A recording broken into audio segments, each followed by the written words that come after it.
মাঠের লড়াই শুরু হওয়ার আগেই বাংলাদেশের পাড়ায় মহল্লায় শুরু হয়ে গেছে এক অঘোষিত যুদ্ধ। আকাশে ওড়ার কথা ছিল কেবল প্রিয় দলের নিশান, কিন্তু সেই লাঠি আজ রক্তাক্ত। পরিসংখ্যান বলছে ২০২২ বিশ্বকাপে এই দুই দলের সমর্থকদের দ্বন্দ্বে অন্তত ১২ থেকে ২৩ জন প্রাণ হারিয়েছিলেন। আকাশে ওড়ার কথা ছিল কেবল প্রিয় দলের নিশান, কিন্তু সেই লাঠি আজ রক্তাক্ত। মাঠের লড়াই শুরু হওয়ার আগেই বাংলাদেশের পাড়ায় মহল্লায় শুরু হয়ে গেছে এক অঘোষিত যুদ্ধ। একদিকে নীল সাদা জার্সি, অন্যদিকে হলুদ সবুজ, মাঝখানে পড়ে আছে নিথর ভালোবাসা আর চূর্ণ বিচূর্ণ ভ্রাতৃত্ব।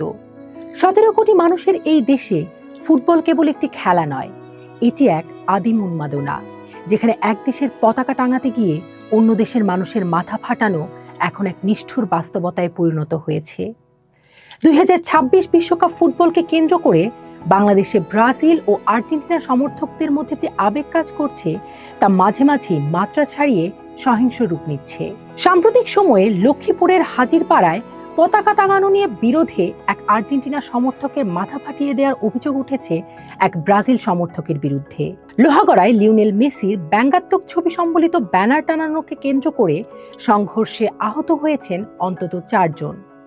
এমনকি হবিগঞ্জে একটি প্রীতি ফুটবল ম্যাচ শেষে বাকবিতণ্ডা থেকে শুরু হওয়া সংঘর্ষে আহত হয়েছেন অর্ধশতাধিক মানুষ। এই সহিংসতা নতুন কিছু নয়। পরিসংখ্যান বলছে ২০২২ বিশ্বকাপে এই দুই দলের সমর্থকদের দ্বন্দ্বে অন্তত ১২ থেকে ২৩ জন প্রাণ হারিয়েছিলেন। কেউ বিদ্যুৎপৃষ্ট হয়ে মারা গেছেন আকাশ ছোঁয়া পতাকা টাঙাতে গিয়ে, কেউ বা প্রাণ হারিয়েছেন প্রতিপক্ষের ছুরিকাঘাতে। লাতিন আমেরিকার এই দুই দেশের সঙ্গে বাংলাদেশের ভৌগোলিক কোনো সম্পর্ক না থাকলেও এই ভালোবাসার শেকড় অনেক গভীরে। ১৯ শতকে ব্রিটিশদের হাত ধরে এই অঞ্চলে ফুটবলের পদচারণা। ৮০ দশকে যখন বাংলাদেশে রঙিন টেলিভিশনের বিপ্লব ঘটে, তখন ম্যারাডোনার জাদুকরী ফুটবল আর ১৯৮৬ সালে সাবেক ঔপনিবেশিক শক্তি ইংল্যান্ডের বিপক্ষে তার সেই ঐতিহাসিক গোল বাঙালির মনে গভীর দাগ কেটেছিল। পেলের সময় থেকে ব্রাজিলের প্রতি যে মোহ তৈরি হয়েছিল, ম্যারাডোনা এসে সেখানে ভাগ বসান। বর্তমানে সেই উত্তরাধিকার বহন করছেন মেসি ও নেইমার। বাঙালির কাছে এই দুই দল যেন তাদের নিজেদেরই জাতীয় দলের প্রতিচ্ছবি। তবে এই উন্মাদনার সবটুকুই কেবল অন্ধকার নয়। যেখানে এক দল মারামারিতে ব্যস্ত, অন্য দল সেখানে উৎসবের রং ছড়াচ্ছে।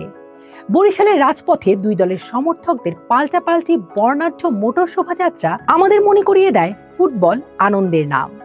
আবার পুরান ঢাকার স্বামীবাগের ফিফা গলি যেন এক টুকরো ফুটবল স্বর্গ, যেখানে দেয়াল জুড়ে পেলে, ম্যারাডোনা, মেসি আর নেইমারের চিত্রকর্ম পাশাপাশি স্থান পেয়েছে। এমনকি ফিলিস্তিনের প্রতি সংহতি জানিয়ে আঁকা দেয়াল চিত্র সেখানে মানবিকতার বার্তা দিচ্ছে। বিশ্বকাপের মঞ্চে ৪৮টি দেশ লড়াই করবে ট্রফির জন্য, কিন্তু বাংলাদেশের সমর্থকরা লড়াই করছে স্রেফ ইগোর জন্য। ফুটবল হলো সম্প্রীতির ভাষা, যা মানচিত্রের সীমানা ছাড়িয়ে মানুষকে এক সুতোয় বাঁধে। কিন্তু সেই আবেগ যখন সহিংসতায় রূপ নেয়, তখন তা খেলার চেতনাকে ধূলিসাৎ করে দেয়। প্রিয় দলের পতাকা টাঙাতে গিয়ে যেন কোনো মায়ের বুক খালি না হয়।